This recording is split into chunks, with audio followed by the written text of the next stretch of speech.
Oui, voilà. Donc, bonsoir. Alors, au nom de l'École française d'Athènes et de sa directrice, Véronique Jankowski, je voudrais vous remercier d'être parmi nous ce soir. Alors, c'était un très grand plaisir de vous avoir ici pour la présentation de ce livre de Marie-Cécile Navet-Grémillet, pour plusieurs raisons.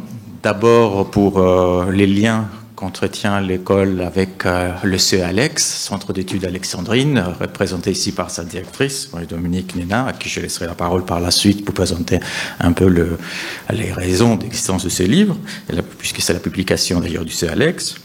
Aussi des liens de l'école avec Delta et la famille Benaki en général. Enfin, c'est mentionné d'ailleurs dans le livre le rôle que, par exemple, la correspondance avec un ancien membre byzantiniste de l'école, Gabriel Millet, a joué dans la création de Byzance dans l'œuvre de Delta, mais aussi le lien avec les programmes de l'école, plus généralement. Alors, le livre nous permet de percer ce personnage derrière les yeux cernés, comme dit Delta elle-même, comme l'a fait un jour Ion Dragoumis. Percer aussi un autre monde et une autre histoire grecque qui se déroule autour de la Méditerranée. Et c'est une histoire que nous essayons d'ailleurs de poursuivre ici à l'école à travers toute une série de nos programmes. Alors, de petites pages publicitaires, ici. Donc, premièrement, on fait notamment l'histoire de la Grèce durant la Première Guerre mondiale, un moment si critique pour à la fois la Grèce, l'Égypte, aussi la famille Benaki et Delta elle-même, et évidemment aussi pour l'histoire de l'école, nos programmes que nous avons ici depuis quelques années, le rôle évidemment de la diaspora grecque dans la rive sud de la Méditerranée, aussi programme que poursuivent un certain nombre de gens parmi nous, dont nous aussi des membres, et aussi les contacts entre la Grèce et l'Égypte par le biais de la circulation des personnes, des produits comme le coton, des entreprises, mais aussi des enregistrements sonores, un aussi projet que poursuivent des gens de l'école. Mais aujourd'hui, c'est un soir qui est dédié à une femme complexe, à une femme à qui un jour on a conseillé de vivre sans bonheur, comme c'est mentionné encore dans le livre, dans un cabinet de psychanalyse à Vienne, à une femme qui s'est même fait son propre portrait comme un chien, un petit chiot, dans un de ses romans, et aussi à une femme qui a connu la passion dans sa vie à travers ses livres. Et grâce à ces livres, comme elle mentionne, sur la manière dont Dragoumis l'a perçu une fois qu'il a lu ces livres. C'est donc l'histoire d'une femme passionnante, dans un livre écrit aussi avec passion. Et je vous remercie d'être encore une fois parmi nous, et je laisse la parole à Mme Nénin. Merci.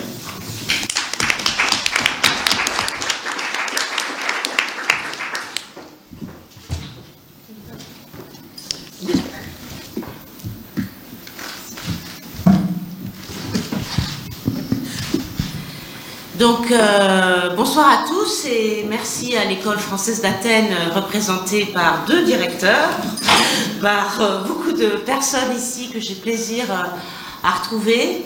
Merci donc de nous accueillir aujourd'hui. Merci aussi à Lucille, à Marie-Cécile et à Alékos d'être là et de se réunir autour de cette personne tout à fait étonnante qui est Pénélope Delta. Alors, je voudrais juste, pour ceux qui ne nous connaissent pas, rappeler rapidement ce qu'est le Centre d'études alexandrines. Donc, nous sommes un laboratoire de recherche qui est placé sous la tutelle du CNRS, d'un côté, et donc de l'IFAO, l'Institut français d'archéologie orientale, qui est, si vous voulez, la sœur égyptienne de l'École française d'Athènes, la petite sœur égyptienne de l'École française d'Athènes. Le CEALEX fête cette année ses 30 ans. Donc nous allons avoir diverses manifestations cette année, dont on parlera peut-être. Vous savez qu'il a été fondé en 1990 par Jean-Yves Empereur, à son départ de l'EFA où il était secrétaire général. Jean-Yves donc l'a dirigé pendant 25 ans, et j'ai pris le relais il y a maintenant 4 ans et demi, étant moi-même une ancienne membre de l'École française d'Athènes et une ancienne directrice de la bibliothèque. Donc tout ça est quand même une histoire de famille et d'amitié, bien sûr, qui est très présente ce soir, et je remercie tous les amis qui sont là. Donc notre mission à Alexandrie, c'est l'exploration d'Alexandrie sur toute sa longue diachronie, et d'archéologues de l'antique, on est aussi devenus forcément des archéologues du moderne, et c'est ce dont je voudrais vous entretenir très rapidement aujourd'hui. Après donc un premier volume paru en 2007, qui s'appelait Alexandria d'Europam, dans une édition coordonnée par Sophie Bache, que beaucoup d'entre vous connaissent ici, et par Jean-Yves. Autour de 2016, il y a aussi eu le lancement d'un programme qui s'appelle Presse francophone d'Égypte, dont nous avons fêté en novembre dernier les 15 ans. Donc 15 ans de collecte, de conservation, de numérisation et de mise en ligne de ces plus de 700 titres francophones, non pas bien sûr français, francophones, émanant de toute la société qui vivait à Alexandrie. Et nous l'avons donc fêté par une exposition en novembre dernier à l'IFE, où vous voyez que Venizelos, bien sûr, est à l'honneur sur l'affiche. Et puis, il y a eu, en 2015, un moment important qui s'est déroulé dans cette salle, ici même, où, dans un moment... Retour.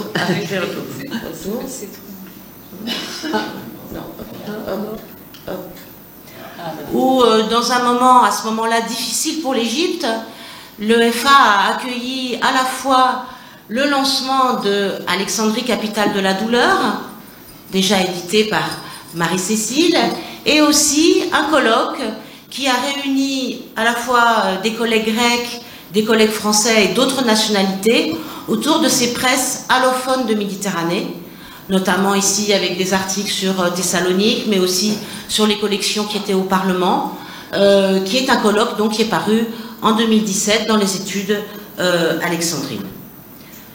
Puis nous avons continué dans cette littérature alexandrine avec deux figures intéressantes, très différentes.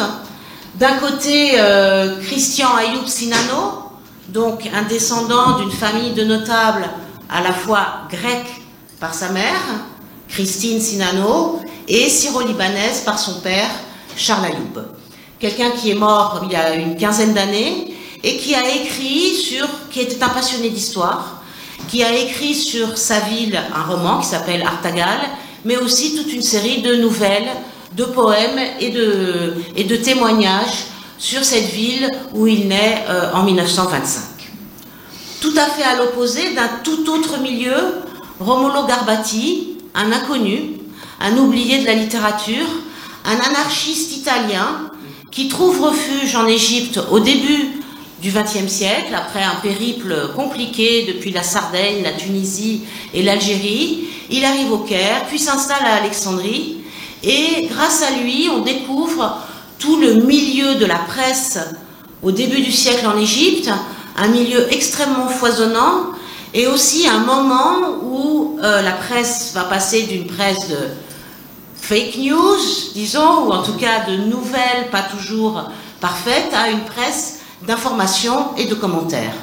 Donc Romolo Garbati, c'est son trajet en tant qu'anarchiste italien. Beaucoup d'Italiens de gauche se sont réfugiés en Égypte au début du XXe siècle, et on a eu la création d'une Università Popolare, on a eu la création des Soccorsi d'Emergenza, mais donc un récit de sa vie, une sorte de témoignage de vie, édité par notre collègue Paul-André Claudel, qui était déjà là en 2015.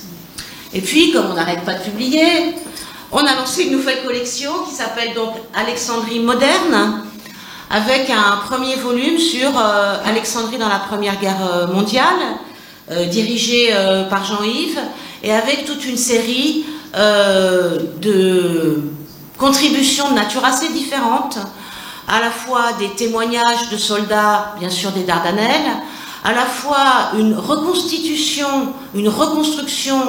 de cette ville éphémère qui a existé pour quelques mois et quelques années, disons, avec les hôpitaux et les camps des alliés, des internés, des prisonniers. Donc un gros volume qu'on a lancé l'an dernier à temps pour le 11 novembre 2018.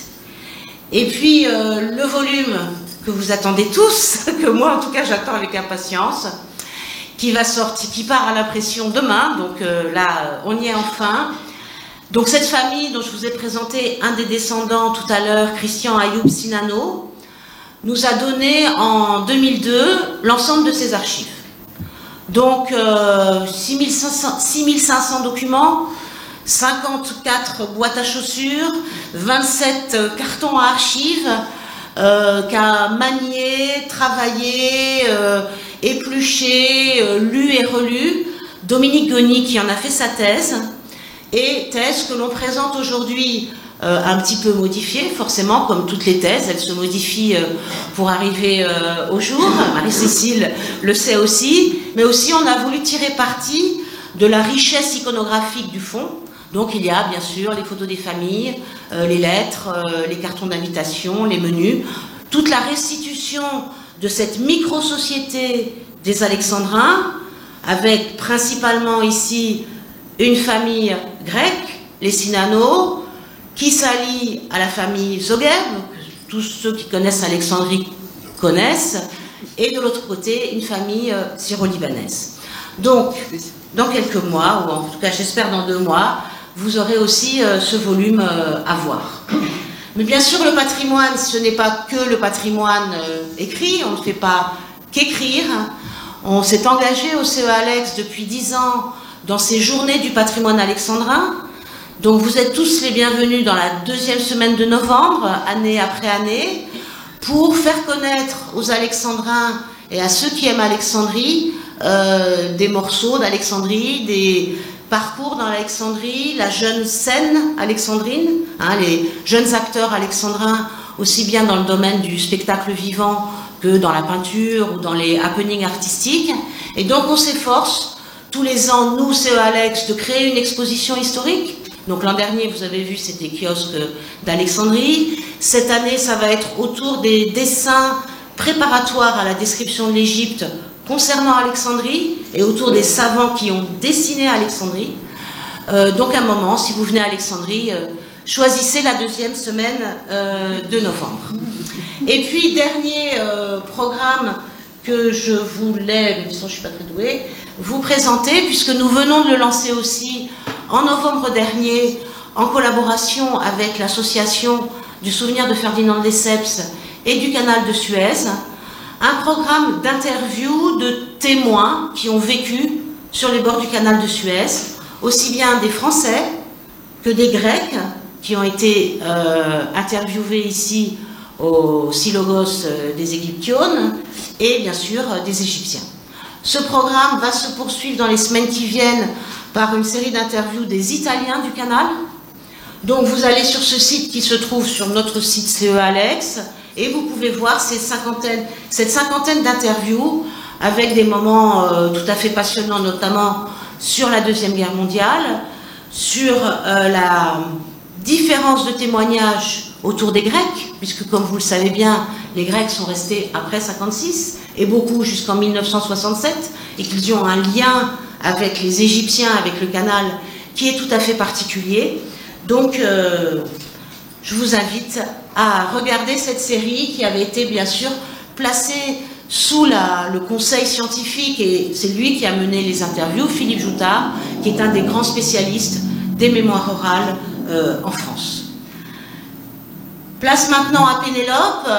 Vous la découvrez en majesté dans le couloir du consulat général de Grèce à Alexandrie.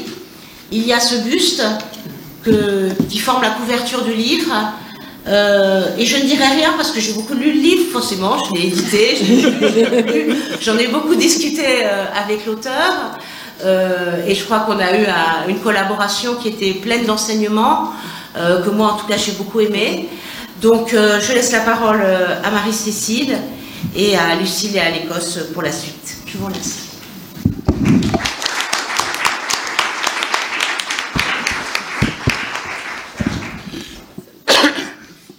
Bon. Bonsoir de ma part. Moi, je dois coordonner cette soirée. Tout d'abord, remercier l'École française et le CE Alex pour cette soirée qui, à mon avis, est très intéressante, surtout pour moi, disons. Et puisque nous présentons un livre que, bon, en faisant un peu l'histoire de ce livre, c'est un livre multinational, c'est-à-dire écrit par une Française sur une femme grecque qui vivait à Alexandrie. Un doctorat soutenu en France devant un jury présidé par un Italien grec, Mario Vitti.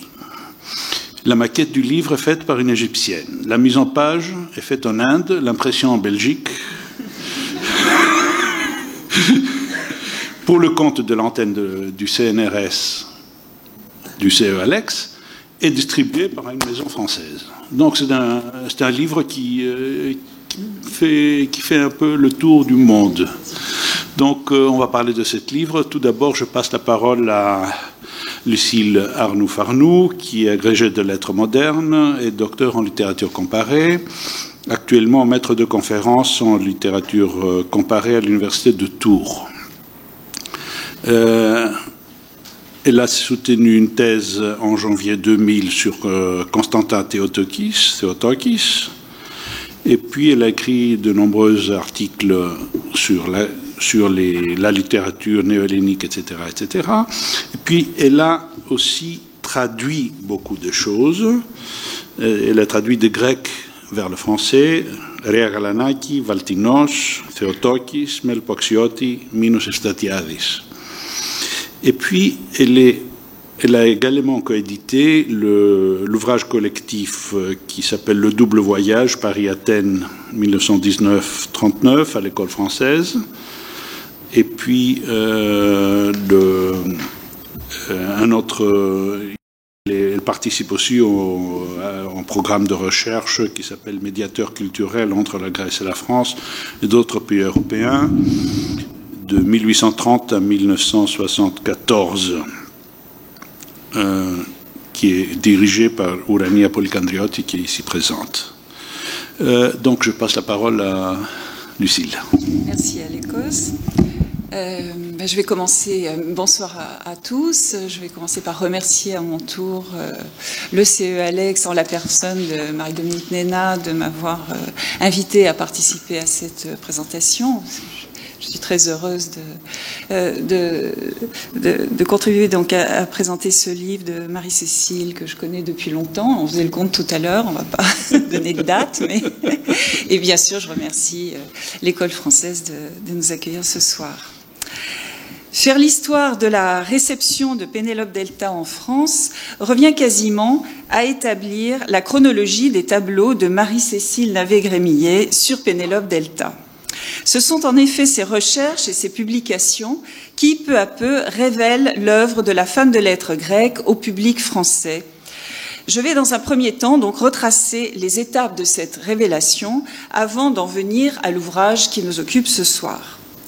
Marie-Cécile Navet-Grémillet découvre l'écrivain en 1991 alors qu'elle passait un an à l'université de Corfou grâce au programme Erasmus.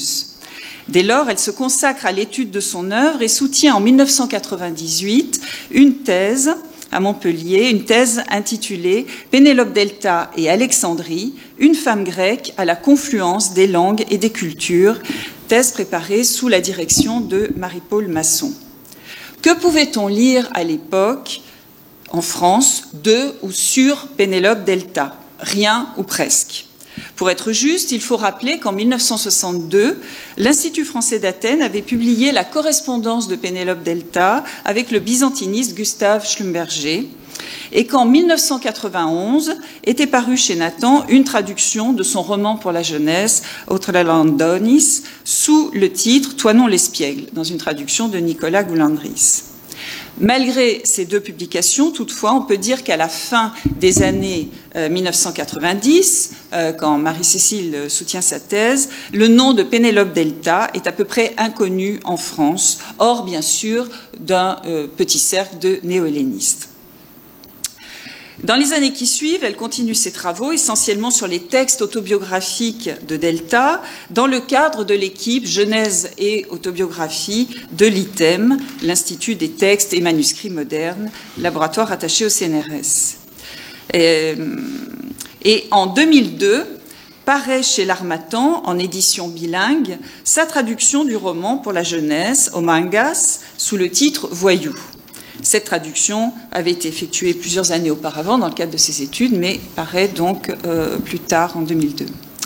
10 ans plus tard, en 2013, elle réalise l'édition scientifique des Mémoires 1899, texte autobiographique dans lequel Pénélope Delta raconte ses années de jeunesse et surtout sa passion malheureuse pour le jeune Andonis Mavrocordatos à Alexandrie à l'âge de 20 ans.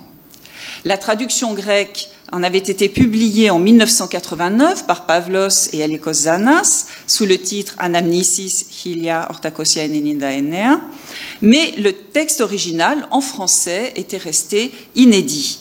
Il est publié, Marie-Dominique Néna nous l'a montré tout à l'heure, par le Centre d'études alexandrines sous le titre Alexandrie, capitale de la douleur, Mémoire 1899, et constitue le premier volume de la collection Littérature alexandrine. Et c'est donc à l'occasion de la parution de ce volume qu'est organisée ici même, le 13 mars 2014, une journée d'études, la première, je pense, consacrée à cet écrivain en français.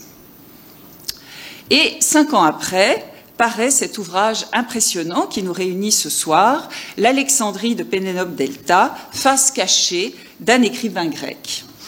47e volume de la collection Études alexandrines, donc au Centre d'études alexandrines, il a obtenu, il faut le dire, le prix 2020 de la Fondation Jean-Édouard Gobi, décerné par l'Académie des inscriptions et belles-lettres.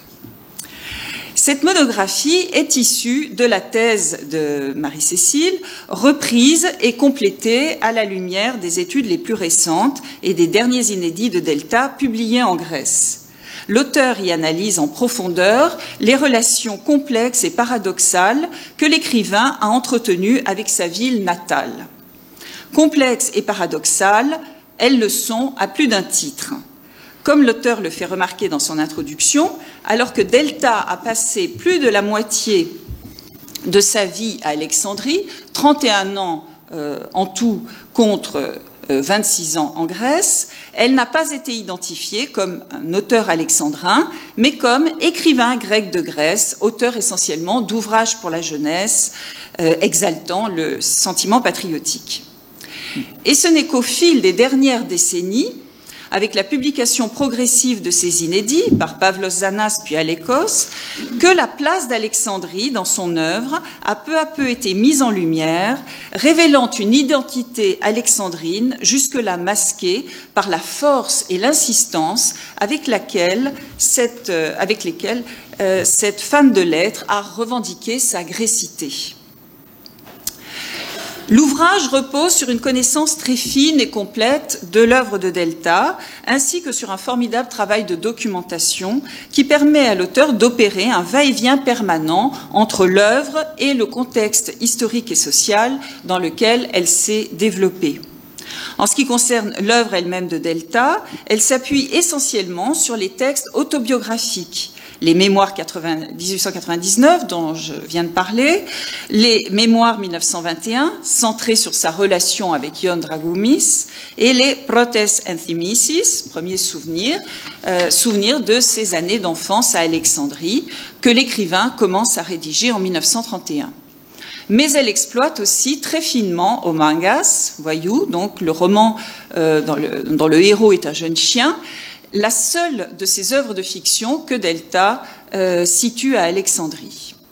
Ces textes sont confrontés pour les besoins de l'analyse, d'une part aux études historiques portant sur la ville et d'autre part aux œuvres qu'Alexandrie a inspirées à d'autres écrivains, poètes comme Kavafis bien sûr, mais aussi Ungaretti, et surtout romanciers comme l'incontournable Dörrel, Stratis Tsirkas ou encore Naguib Mahfouz.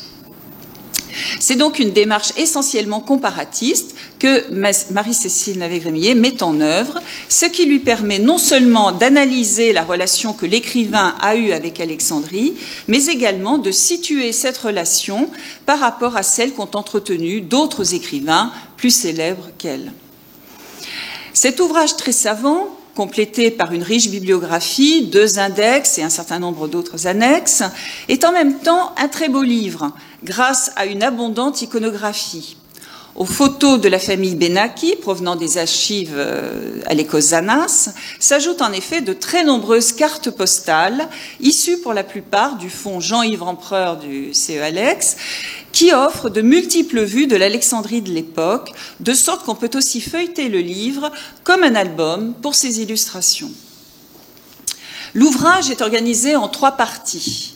Pour la première, intitulée Pénélope Delta l'Alexandrine, Marie-Cécile retrace les différentes phases, non pas exactement de l'existence de Pénélope Delta à Alexandrie, mais plus généralement de sa relation à la ville.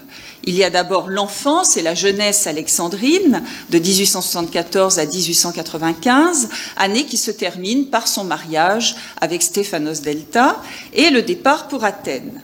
Viennent ensuite les années 1897-1908, où revenue vivre à Alexandrie avec son mari, après 2 ans passés à Athènes, elle mène, je cite, une vie de femme à Alexandrie, entre maternité et vie mondaine. C'est là qu'elle rencontre Ion Dragoumis, nommé au consulat d'Alexandrie en 1905, et que naît entre eux une passion impossible à laquelle Pénélope met fin en 1908. Sinon à la passion, du moins à la relation. La troisième, car la passion ne va jamais s'éteindre, nous le savons. La troisième phase est constituée par les années 1908-1941. L'auteur l'intitule « Un écrivain d'Alexandrie ». Après un dernier séjour de 3 ans en Égypte, de 1913 à 1916, les Delta s'installent définitivement à Athènes, ou plus exactement à Kifissia. Pénélope se consacre désormais essentiellement à l'écriture et aux questions éducatives. Elle publie les romans pour la jeunesse qui l'ont rendue célèbre en Grèce, mais en parallèle reprend l'écriture autobiographique qu'elle avait inaugurée avec les Mémoires 1899. Or, c'est à travers ces textes autobiographiques, Mémoires 1921 et Premiers souvenirs principalement, qu'Alexandrie continue à être présente dans l'œuvre de Delta, alors que cette dernière ne vit plus dans la ville. Dans la deuxième partie, intitulée « Le miroir d'une société », l'auteur entreprend de peindre la ville telle qu'elle apparaît, ou plus exactement telle qu'elle transparaît, à travers les textes de Delta.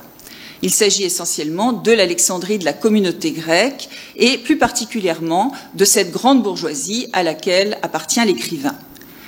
Marie-Cécile Navet-Grémillet décrit minutieusement, à partir des détails glanés au fil des pages, l'univers de ces grands négociants dont la fortune venait du coton, le petit monde à la fois cosmopolite et hermétiquement refermé sur lui-même, dans lequel Delta a grandi et a évolué jusqu'à l'âge adulte.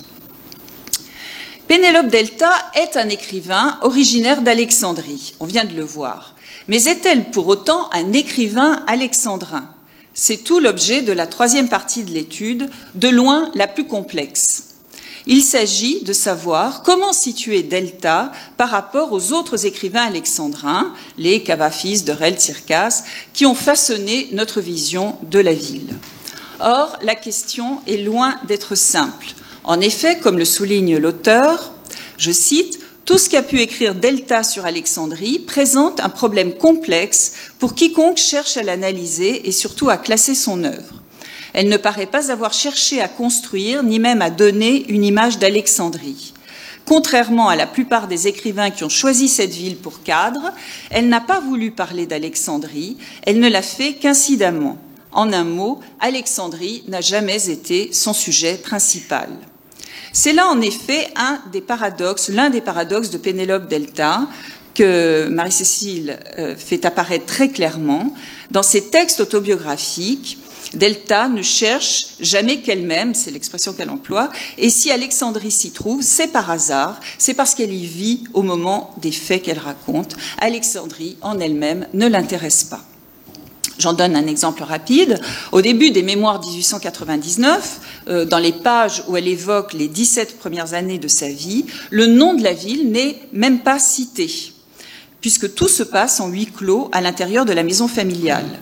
Cette enfance pourrait s'être déroulée n'importe où. Le nom d'Alexandrie est mentionné pour la première fois, page 73, lorsque Pénélope note qu'elle rentre à Alexandrie avec ses parents après un long voyage en Europe. Elle a alors 19 ans. Et lorsqu'elle parle d'Alexandrie, c'est négativement en général. Je cite un exemple parmi d'autres. L'expression qu'elle emploie. « Oh, le vilain pays, l'affreux climat, la vie ennuyeuse », s'exclame-t-elle dans son journal le 20 octobre 1902. C'est la partie de son journal qui a été sauvée de la destruction puisque recopiée par Ion Dragomis. Ce que révèlent ces textes autobiographiques, c'est qu'Alexandrie a été pour Delta la ville de la contrainte et du malheur. Cette ville est pour elle associée à une enfance privée d'affection, malgré le milieu privilégié dans lequel elle s'est déroulée, à un premier amour rendu impossible par l'opposition de ses parents au mariage avec Andonis Mavrocordatos, puis à un mariage avec un homme qu'elle n'aimait pas, imposé par ses mêmes parents, à une vie sociale et mondaine qu'elle subissait, et enfin à un second amour impossible auquel elle est obligée de renoncer à cause, cette fois, du refus de sa famille de la laisser divorcer. On est loin de la ville érotique qui hante les poèmes de Cavafis ou le roman de Dorel, ce grand pressoir de l'amour dont il est question dans les premières pages du Quatuor. Le mythe d'Alexandrie, comme le dit encore une fois Marie-Cécile, n'existe pas pour Delta. Je cite encore, « L'ayant vécu comme un monde complètement clos, fait de barrières et d'interdits, elle ne cultivera jamais le mythe de la ville. Indifférente à l'histoire d'une cité qu'elle ne songeait qu'à quitter, elle n'a montré d'Alexandrie que le cadre de sa vie imposé par le destin. » Ce constat ne cesse de nous étonner, nous, lecteurs du XXIe siècle, fascinés par la vision mythique que Tsirkas comme Dorel nous donnent de la ville. Mais finalement, c'est le sentiment de cette contrainte insupportable qui a poussé Delta dans l'écriture autobiographique, sous les trois formes qu'elle a pratiquées, le journal intime, les souvenirs ou mémoires, et pour finir, le roman autobiographique. C'est pour échapper à cette contrainte, dont Alexandrie était le nom, mais qui, au-delà d'Alexandrie, renvoyait en fait au statut de la femme dans son milieu et à son époque, qu'elle est allée chercher un espace de liberté dans l'écriture, comme le montre très bien Marie-Cécile Navet-Grémillet. En cela, elle est la sœur d'autres femmes écrivains de la même époque, qui, elles aussi, ont cherché dans l'écriture autobiographique cet espace de liberté que leur refusait la société ou leur propre destin.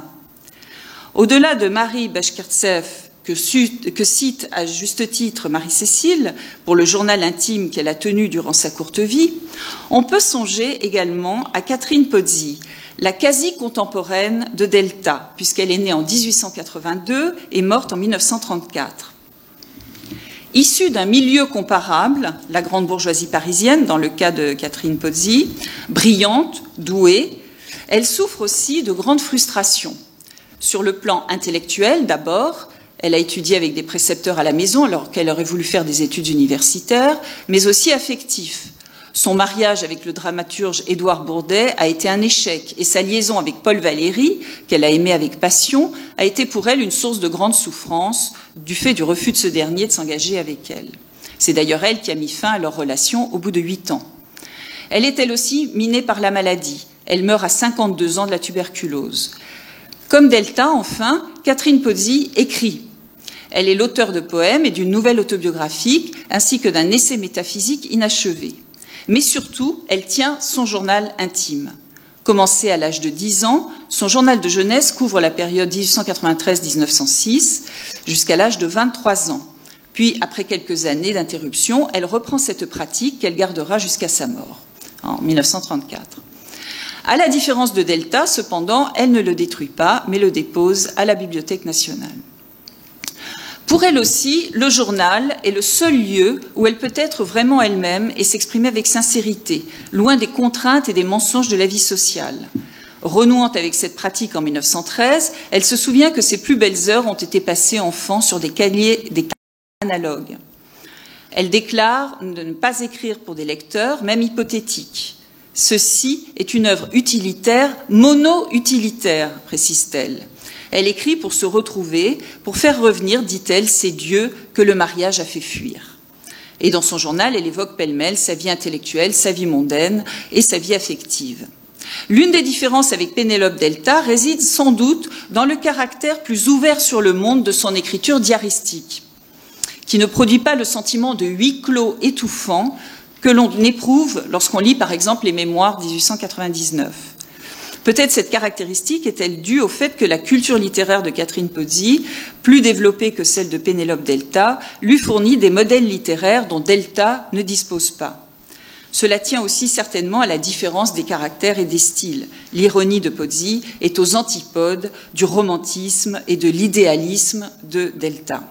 Mais de toute évidence, il y a une grande similitude dans la situation de ces deux femmes et l'écriture autobiographique remplit une fonction analogue chez l'alexandrine et chez la parisienne, au-delà des différences liées au contexte. Ce parallèle m'a paru intéressant parce qu'il montre que si Pénélope Delta est un cas très spécifique pour toutes sortes de raisons. En même temps, à cette époque, on peut considérer qu'elle entre dans une certaine configuration qui existait à l'époque de la femme cultivée, appartenant à un milieu privilégié, qui finalement ne trouve que dans l'écriture autobiographique ce fameux espace de liberté dont elle a besoin. Je conclus très rapidement. Grâce à l'ouvrage de Marie-Cécile Navet-Grémillet, le lecteur français dispose maintenant de tous les éléments pour pouvoir apprécier l'œuvre de Delta. Et il me semble en particulier que les Protes Enthymesis, les premiers souvenirs, texte dont Pavlos Zanas disait dans sa préface de 1980 qu'il était peut-être l'œuvre littéraire la plus réussie de l'écrivain, serait le moyen idéal de le faire pénétrer, ce lecteur français, dans l'Alexandrie de Pénélope Delta. Donc là... Merci.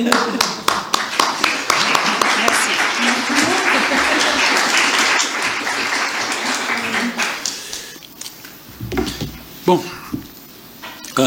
il faut rajouter les Romiopoules qui est sorti il y a quelques années, mais dans les textes autobiographiques de Delta en tant que roman.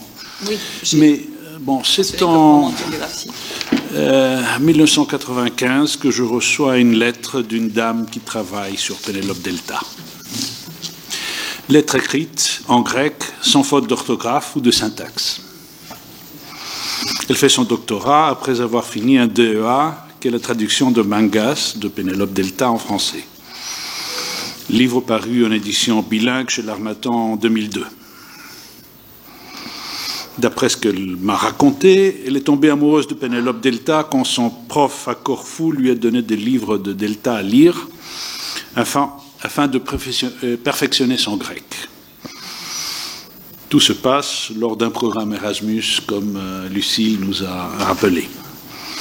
Je lui téléphone immédiatement après avoir reçu cette lettre, le soir même. On a passé une demi-heure au téléphone. Hein. Il n'y avait pas Internet à l'époque. Oui, il n'y avait pas Internet. Hein. Alors, depuis 1995 jusqu'à la fin 1997, il ne s'est pas passé une semaine sans au moins une lettre, un fax, un paquet de manuscrits, d'un chapitre du doctorat ou un coup de fil. Rappelons, à l'époque, l'ordinateur, tout court, était une machine qu'on avait à la maison et avec laquelle on ne pouvait pas communiquer à l'extérieur. Donc, il n'y avait pas mail, il n'y avait pas Internet, il n'y avait rien. Donc, le moyen le plus rapide, c'est le fax. Comme à l'époque de Delta, le moyen le plus rapide, c'était le télégramme. Hein.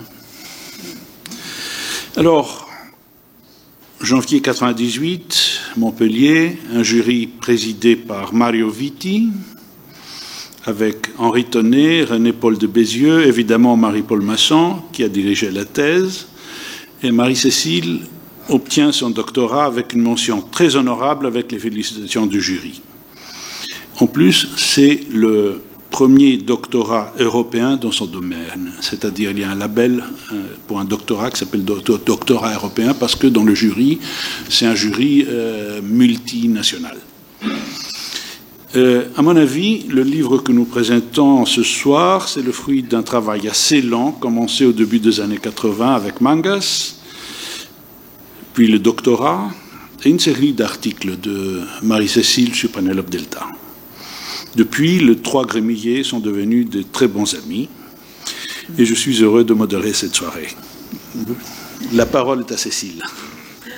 Espérant trouver un traducteur pour ce livre, un traducteur grec. Chose un peu difficile en ce moment parce que, bon, vu la situation économique, c'est pas facile. Pour changer le diaporama, je suis un peu perdue là. Escape. Là. Ah, voilà. Donc celui-là, tu l'enlèves. Celui-là, je le ferme avec ça. Zut. Ah, ma flèche, elle se promène. Et là, Et toi, tu cliques sur le tien. c'est celui-là. Merci beaucoup. Ouais, c'est Il y celui-là. a l'aide qui arrive. Hein. C'est celui-là, n'est-ce pas? Voilà. Il faut le mettre en grand écran. Merci beaucoup. Afghanistan. Bonsoir à tout le monde. Je suis ravie de voir qu'il y a beaucoup de gens ce soir. Ça fait plaisir pour entendre parler de Pénélope Delta vue par une Française. Mais je tiens d'abord à remercier l'école française qui nous accueille ce soir, dans laquelle j'ai passé 2 mois, il y a fort longtemps, dans le cadre de ma thèse, puisque j'étais boursière de l'école pendant 2 mois en 1997, pour faire des recherches à une époque où il n'y avait pas de téléphone, enfin il y avait le téléphone, il n'y avait pas de mail, on ne pouvait pas chercher sur Internet toute la bibliographie, etc. Il fallait aller dans les bibliothèques, dans les centres d'archives, à Kifissia notamment, et l'école m'a permis de faire ces recherches pendant 2 mois, donc j'ai une grande gratitude vis-à-vis de l'école à cause de cela. Et en plus, bon, il y a eu la présentation des mémoires 1899 d'Alexandrie, capitale de la douleur, en 2014. Et ce soir, ce livre, j'allais dire, je suis comblée. Je suis également très reconnaissante au CE Alex d'avoir donné la possibilité à ce livre de voir le jour. Bon, je vais vous expliquer comment c'est arrivé un petit peu tout à l'heure, même si c'est un peu anecdotique, mais je suis contente parce que la collaboration avec le CE Alex a été à la fois extrêmement facile et enrichissante, d'une part, et d'autre part parce qu'il me semble que faire paraître ce livre à Alexandrie, c'est quand même quelque chose de remarquable. C'était l'endroit où il fallait le faire paraître. Donc je suis très contente qu'il soit sorti à Alexandrie plutôt qu'à Paris, on va dire. Voilà. Ou à Athènes. Ou à Athènes, oui. Mais à Athènes, il aurait fallu qu'il soit traduit déjà. Voilà. J'ai aussi une grande gratitude vis-à-vis de beaucoup de gens, parce que vous imaginez que pendant tout ce temps, depuis 1980, on va dire, oui, 11, 12, comme ça, mes premières lectures, je dois à beaucoup de gens, je ne pourrais jamais tous les citer, j'ai commencé à essayer de faire la liste, c'est impossible, il y en a trop, et ça prendrait trop de temps, mais il y a beaucoup de gens qui m'ont beaucoup aidé et qui ont vraiment participé à l'élaboration de ce livre. Donc je reviens au CE Alex, bien sûr, il y a les 2 directeurs successifs qui m'ont aidé, mais il y a aussi des gens qui ont travaillé. Il y a Cécile Chaland, par exemple, qui a fait un remarquable travail de cartographie. Il y a Fatira Bouzidi qui a fait la maquette et avec qui il a été tellement agréable de travailler. Il y a Philippe Soubias qui a revu toutes les photos aussi. Et bien sûr, il y a le fonds de photos, de cartes postales, qui appartient à Jean-Yves Empereur, qui a permis d'illustrer ce livre, plus des photos qui viennent aussi du Collège des Jésuites, auquel le CE Alex a une sorte de droit d'utilisation. Et puis alors pour les photos de la famille, indépendamment de tout ce que Alex a évoqué, c'est-à-dire la collaboration par communication à l'époque de la thèse, et puis après, il y a aussi toutes les photos de la famille, les archives photographiques de la famille, dont vous allez avoir un aperçu quand je vais vous faire dérouler tout ça. Voilà. Alors la genèse du livre, bon, Lucille vous a déjà donné une idée du livre et puis de comment c'était arrivé. C'est vrai hein, que c'est à Corfou, il y a même un témoin ici, que c'est à Corfou que lorsque j'ai fait un an d'Erasmus là-bas, j'ai rencontré un professeur qui m'a dit « Ah, mais il faudrait que tu lises Penelope Delta, ça te plairait, ça ressemble un peu à la comtesse de Ségur, toi tu es un petit peu porté vers la fin du 19e, les années 1900, ça va te plaire, tu devrais lire ça. » Et puis je lui dis, Pénélope Delta, elle nous faisait traduire Cavafy, Calvos, enfin bon, beaucoup d'auteurs, et puis dans l'autre sens, des auteurs de la fin du 19e vers le grec, et je lui dis, oui, où vais-je pouvoir trouver un livre de cette dame dont je n'avais jamais entendu parler? Elle me dit, oh, mais tu vas dans n'importe quelle librairie, tu trouveras à Corfou. Je me suis dit, ah bon, à Corfou, je vais trouver dans n'importe quelle librairie un livre de quelqu'un dont je n'ai jamais entendu parler. Bon, je suis allée dans la première librairie venue et je suis ressortie avec une pile de livres de Delta, haute comme ça. Parce que effectivement, j'ai compris que c'était un écrivain qui était extrêmement lu, extrêmement connu, et que c'était facile de se le procurer. Alors, c'était la littérature enfantine, hein, puisque, comme nous l'avons dit tout à l'heure, c'est Lucille qui disait, les œuvres autobiographiques avaient commencé, on est en 91-92, avaient commencé à être publiées, mais ça n'était pas encore ce qui était le plus connu, c'était les œuvres pour enfants, puis c'était ça qu'on m'avait dit de lire, donc moi j'ai commencé à lire, et c'est vrai que, oui, je suis tombée amoureuse de Pénélope Delta sans doute, mais je suis d'abord tombée amoureuse du petit chien, de Mangas. Et c'est vrai que j'ai lu ce livre en me disant « Ah oui, c'est vrai, ça ressemble à la comtesse de Ségur, ça me rappelle les aventures de Cadichon dans les mémoires d'un âne. » Tout à fait, il y a une parenté très nette. Et puis au bout d'un moment, je me suis dit « Mais c'est extrêmement intéressant. Il y a quelque chose là-dedans qui va bien au-delà de la littérature enfantine. Il y a une espèce de recherche, de quête de l'identité, qui est quelque chose d'extrêmement intéressant. » Et puis je me suis dit, mais pourquoi Alexandrie? Qu'est-ce que c'est que cette histoire? Cette dame est grecque, elle nous raconte une histoire qui se passe à Alexandrie, cette histoire du chien qui se cherche, qui ne sait pas très bien si c'est les Grecs, Anglais ou autre chose. Je me suis dit, bon, il y a quelque chose d'intéressant. Donc je suis allée à la bibliothèque universitaire de Ionio Panepistemio, et j'ai cherché dans les encyclopédies. J'ai cherché, j'ai trouvé Delta sans difficulté, mais des mentions de sa vie à Alexandrie, c'était extrêmement réduit. De temps en temps, on disait qu'elle y était née, pas toujours, parce qu'on ne met pas toujours le lieu de naissance, et souvent, il n'en était pas dit grand-chose. Ça m'a intriguée. Je me suis dit, ça a l'air d'avoir tellement d'importance dans ce livre, et en même temps, je ne vois pas grand-chose. Alors j'ai commencé à chercher des articles, puis je voyais qu'on en parlait un peu, mais elle était quand même surtout vue comme le grand écrivain, premier écrivain démoticiste pour la jeunesse, à avoir écrit pour les enfants dans la langue qu'ils parlaient, et à leur parler de l'histoire de leur pays, à savoir la Grèce. Donc Alexandrie, là-dedans, à part, effectivement, Mangas et un petit peu Tréberndonis, il n'y avait pas grand-chose. Alors là, je me suis dit qu'il fallait effectivement chercher ailleurs. Alors, je vais... Voilà. Mangas, quand même, il fallait qu'il soit là, je n'allais pas le laisser. Et donc, c'est effectivement à ce moment-là que je suis rentrée en France, j'ai fait mon DEA sur Mangas en faisant la traduction et puis une analyse. Et à partir de là, j'ai eu envie de poursuivre. Mon directeur de thèse m'a dit, vous voulez faire une thèse sur Pénélope Delta? C'est une bonne idée, la littérature enfantine, il y a des tas de choses. J'ai dit, non, moi c'est Alexandrie qui m'intéresse. Et elle m'a dit, bon, très bien, d'accord. Et à ce moment-là, je suis partie, j'ai fait toute cette recherche, j'ai fait toutes ces lectures, j'ai appris un tas de choses sur l'Égypte que j'ignorais, je l'avoue, hein, sur cette époque-là, sur la vie de la société, etc., comment ça fonctionnait. Et puis la thèse est venue en 1998, effectivement. Alors, ce que Lucille et Alekos ne vous ont pas raconté, c'est comment ce livre-ci a fini par venir, parce que en 1998, je soutiens ma thèse, très bien, on essaye de trouver un éditeur, mon directeur de thèse et moi, et nous n'avons pas trouvé.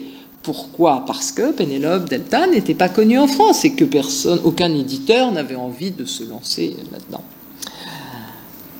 Nettement plus tard, le hasard fait que je rencontre Jean-Yves Empereur.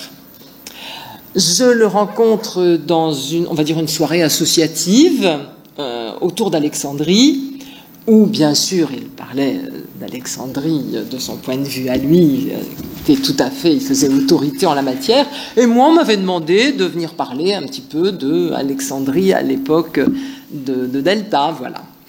Et Jean-Yves, qui a une vision diachronique d'Alexandrie, qui est vraiment est venu vers moi, il m'a dit mais qu'est-ce que c'est que tout ça, qu'est-ce que vous avez fait, bon, et puis il m'a demandé ma thèse.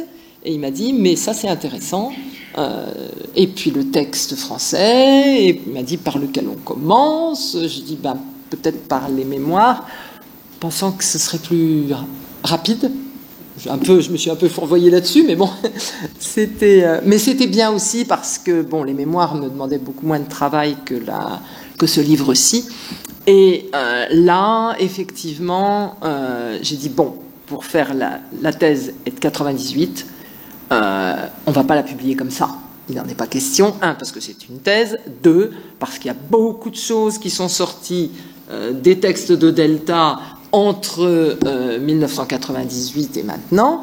Et puis, il y a eu aussi beaucoup d'analyses, beaucoup d'études qui ont été faites sur Alexandrie, sur la littérature autobiographique en Grèce, sur la littérature autobiographique en général. Moi-même, j'avais fait des recherches, comme on l'a dit tout à l'heure, donc j'avais aussi enrichi mes vues et puis un peu, comment dirais-je, mûri mon regard sur Delta. Voilà, ça c'était quand même quelque chose d'important. Alors, vous avez compris que cette affaire a duré à peu près 25 ans, et maintenant je vais essayer de vous expliquer un petit peu en détail, mais aussi avec des images, revenir un petit peu sur ce qu'a dit Lucille, mais avec un peu plus de précision, et avec des images qui viennent du livre. Alors, c'est vrai que Delta est extrêmement présente en Grèce, aussi bien par les livres que par, même si on est à Athènes, on peut aller... Alors, j'ai pas mis de photo de Kifissia, j'ai mis le musée Benaki. Pourquoi? Parce que quand j'ai des amis français qui me disent qu'est-ce que c'est que cet auteur, des gens qui n'ont rien à voir avec le néo-hellénisme, qu'est-ce que c'est que cet auteur, qui connaissent un peu la Grèce, qui viennent à Athènes régulièrement, je leur dis, c'est pas compliqué, c'est la sœur du musée Benaki. Vous êtes allé au musée Benaki, c'est la sœur du musée Benaki. Donc, voilà, j'ai mis le musée Benaki, c'est la référence, mais bien sûr, on connaît le centre de Kifissia, la dernière maison des Delta à Kifissia, et puis là, j'ai mis le premier ouvrage pour la jeunesse, mais bien sûr, j'aurais pu en mettre beaucoup d'autres, mais enfin, le Yatin Patriva donne bien sûr l'idée de l'orientation des romans de Delta sur la Grèce, et pas du tout sur Alexandrie. Là, c'était bien sûr la période de Byzance, mais au niveau de la Grèce. Alors, pour ce qui est, en revanche, d'Alexandrie, eh bien, à Alexandrie, la présence aujourd'hui de Pénélope Delta, Pénélope apparaît dans le buste qu'on a vu, tout à l'heure, et qui est en couverture du livre, qui est effectivement dans le consulat, dans les couloirs du consulat. Et là, sa présence existe aussi, mais alors vraiment discrète, puisque là, vous avez une photo de la maison, le patricchio, la maison paternelle des Benaki, enfin la maison où elle a grandi à partir de l'âge de 10 ans. Ils avaient une autre maison avant, à Alexandrie. Et moi qui n'étais jamais allée à Alexandrie, malgré toutes ces années de travail, Jean-Yves et Marido ont fini par me convaincre d'aller à Alexandrie. Et le hasard a fait qu'en confrontant des photos, et cette photo-là a été prise en 2012, maintenant la maison est un petit peu un meilleur aspect, eh bien, on a compris que c'était presque en face de l'appartement de Jean-Yves et de Marie-Do que se trouvait la maison des Benaki, puisque grâce à la maison voisine dont on voit un petit décor là-bas, eh bien on a identifié, puis quand on regarde, on voit bien comment elle a évolué. Et aujourd'hui, c'est une école. C'est une école à Alexandrie, donc évidemment, rien n'apparaît extérieurement pour dire c'est là qu'a grandi Pénélope Delta. Hein. Autant on va à Kifissia, on vous dit oui, là, Delta a vécu, c'est très évident. Là, ça n'est pas du tout le cas. Pourtant, bien sûr, on a dit tout à l'heure que c'était là qu'elle avait passé le plus grand nombre d'années de sa vie et les années les plus importantes. Hein, on va revenir là-dessus. Alors, ça, c'est le découpage, effectivement, des 3 parties du livre dont nous a parlé Lucille tout à l'heure. Et la première partie, c'est donc la vie de Delta. Alors là, on a une jolie photo qui date de l'enfance, vraiment, enfin, qui correspond à l'enfance de Delta, puisque c'est la place des Consuls après le bombardement de 1882 par les Anglais lors de la révolte au Dorabi. Donc, elle est petite à ce moment-là, et ça correspond, on a cette image qui nous donne une idée, effectivement, de cette période-là. Et effectivement, vous pensez bien qu'une vie comme celle-là, qui commence à cette époque-là, une époque où Alexandrie, qu'est-ce qui se passe ? Ça ne bouge plus.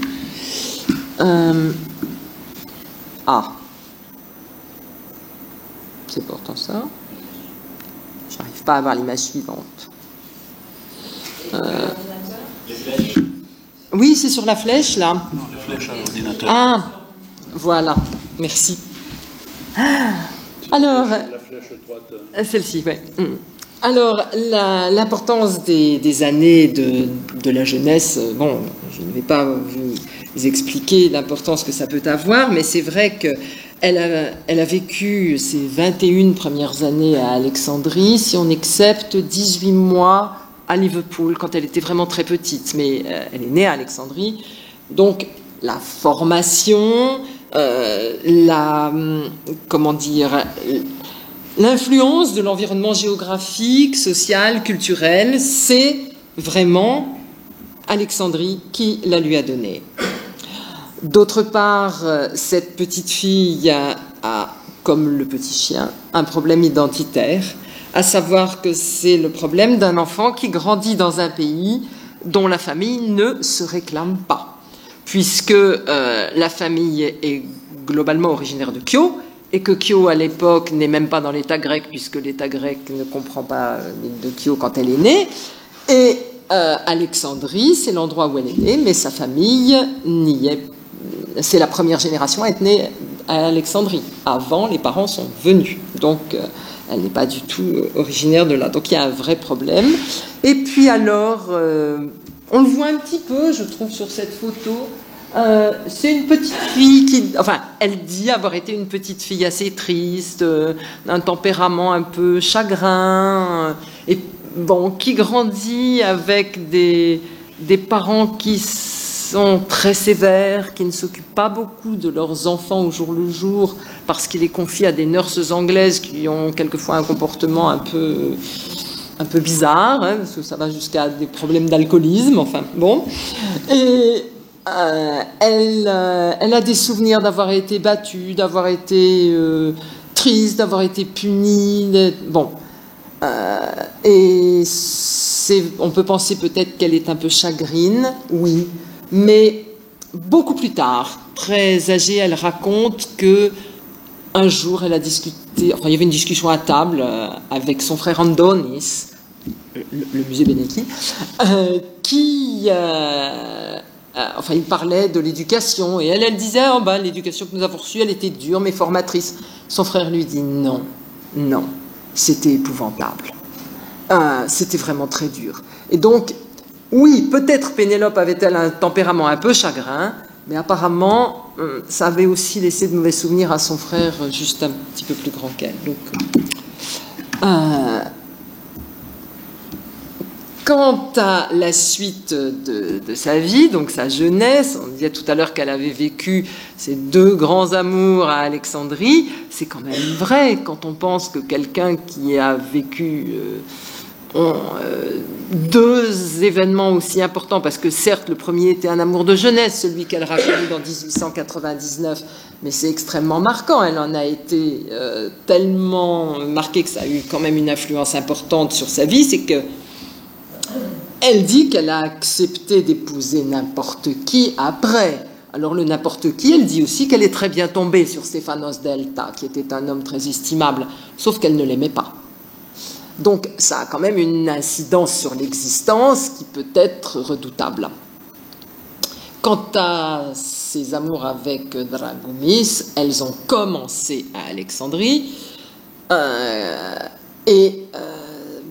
oui, bien sûr, ça s'est poursuivi au-delà. Il y a aussi des souvenirs qui se passent au-dessus d'Athènes, mais c'est le point de départ et aussi le moment où elle s'est rendue compte que ça n'était pas possible. Et le fait qu'elle a dû changer, qu'elle a dû revenir, ça a été... Bon, ils ont eu une période assez agitée dans leur relation qui s'est retrouvée aussi mêlée à des lieux plus lointains puisqu'ils sont partis en Allemagne.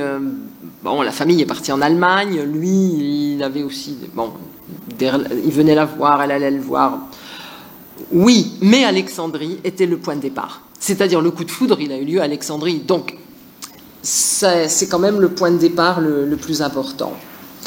Et c'est là aussi qu'elle a vécu, tant qu'elle ne se rendait pas vraiment compte du danger de ce qui se passait, les seuls moments vraiment heureux avec Dragoumis. D'autre part, il est important de dire qu'elle a été mère à Alexandrie. C'est quand même important dans la vie d'une femme, notamment une femme de cette époque-là aussi particulièrement, puisque bon, c'était ça. Et elle a eu 3 filles. La première, a grandi à Alexandrie, les 2 autres aussi, et elles sont nées à Alexandrie. Et certes, il y a eu un moment d'interruption, mais quand même, puisqu'ils sont partis en Allemagne de 1906 à 1913, mais ces 3 petites filles ont quand même eu l'essentiel de leur vie à Alexandrie. Elle a été mère à Alexandrie. Quand elle arrive à Athènes, ses filles sont quasi majeures. Donc, c'est plus tout à fait la même chose. Elle était grand-mère, en revanche, à Athènes. Mais ça, c'est après. Le couple Delta a aussi, puisqu'ils avaient, Lucie le mentionnait tout à l'heure, ils avaient passé presque 2 ans à Athènes au début de leur mariage. C'est un fait que c'est grâce à Alexandrie et à Alexandrie parce qu'il est rentré dans la firme de son beau-père que Stéphanos Delta a vu sa situation financière largement améliorée. Il n'était pas vraiment pauvre, mais il avait gardé des dettes de son père, des dettes qu'il n'avait pas déclarées, mais qu'il payait. Il s'était mis un point d'honneur à payer ses dettes. Et donc, c'était un petit peu difficile. Le couple Delta a vécu assez difficilement, vu le milieu auquel elle appartenait au début. Et puis, à Alexandrie, les choses se sont nettement améliorées assez rapidement, tout de même. Merci. Là, oui, elle a commencé à écrire à Alexandrie, puisque les fameuses mémoires disent... Alors, elle a écrit avant, puisqu'elle a écrit son journal, avant...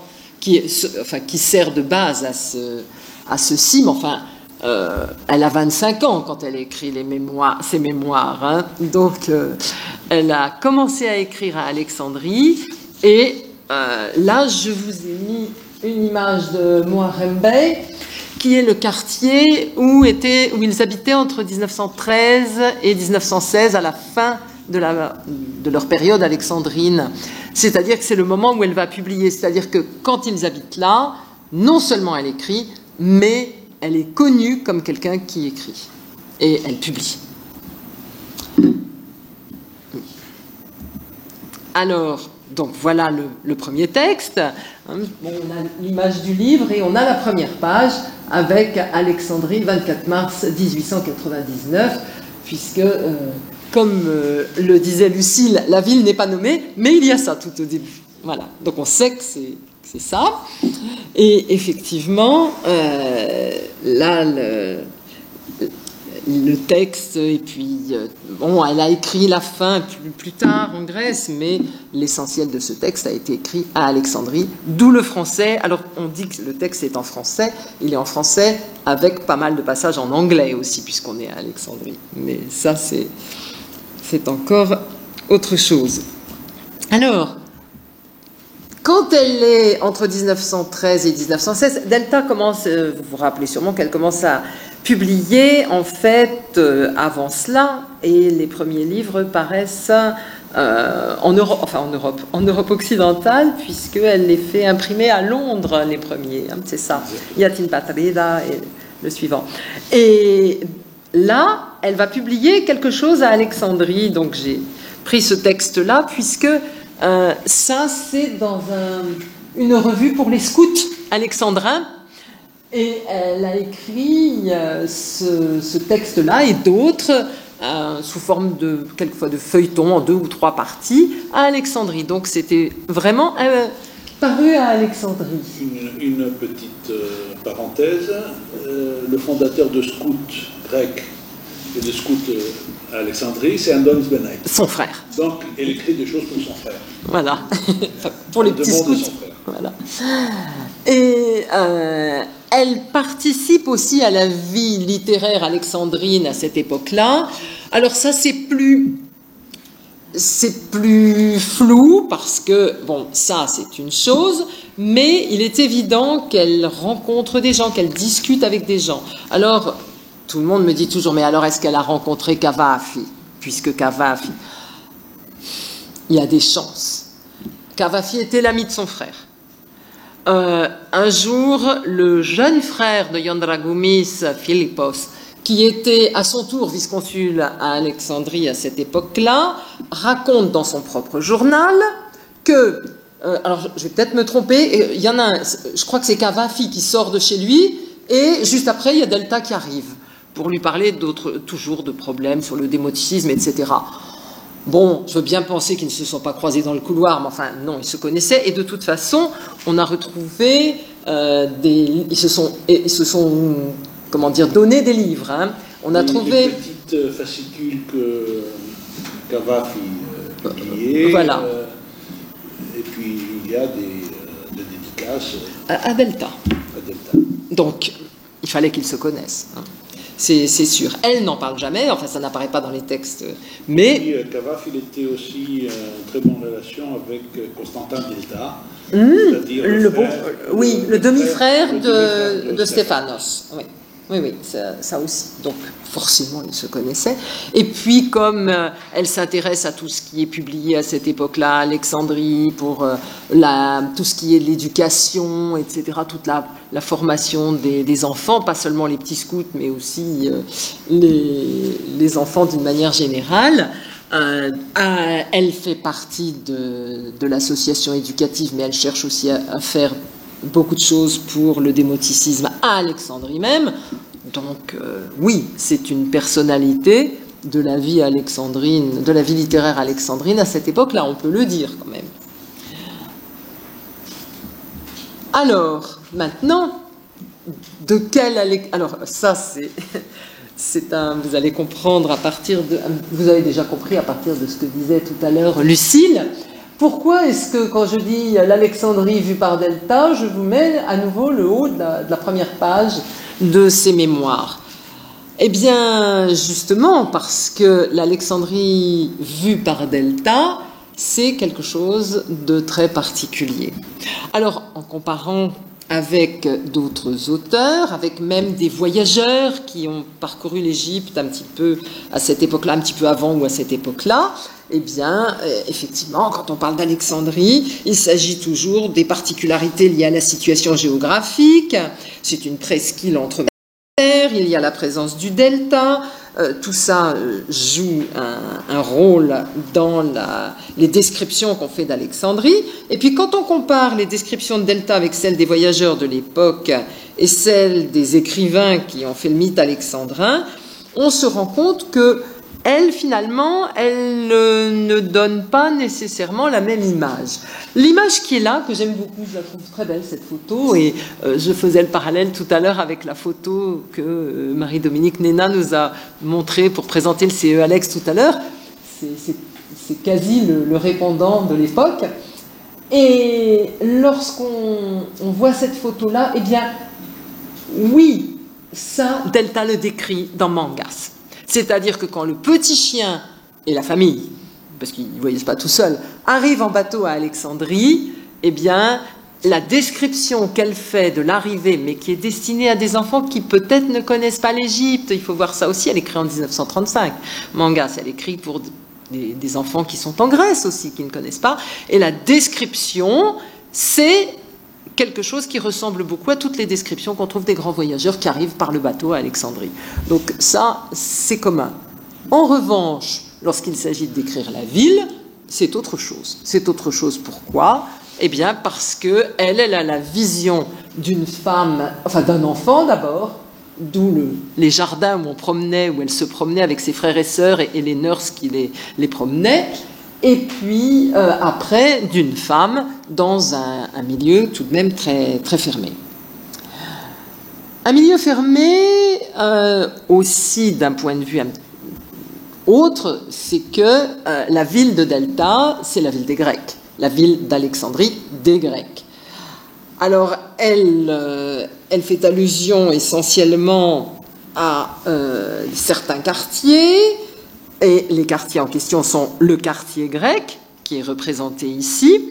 Ça, c'est la merveilleuse carte qu'a faite Cécile Chaland du CE Alex, hein, où elle a placé tous les éléments importants de la société grecque de l'époque et ce qu'on a pu retrouver des possessions Benaki et des lieux fréquentés par les Benaki à l'époque. Les immeubles Carlo Cesare, c'est là qu'ils ont habité avant d'aller dans le quartier, enfin dans l'autre partie du quartier. Voilà. Et c'est vrai que Delta parle essentiellement de ce quartier-là et puis d'un autre endroit très fréquenté par les Grecs. Alors là, on revoit le même quartier avec cette photo.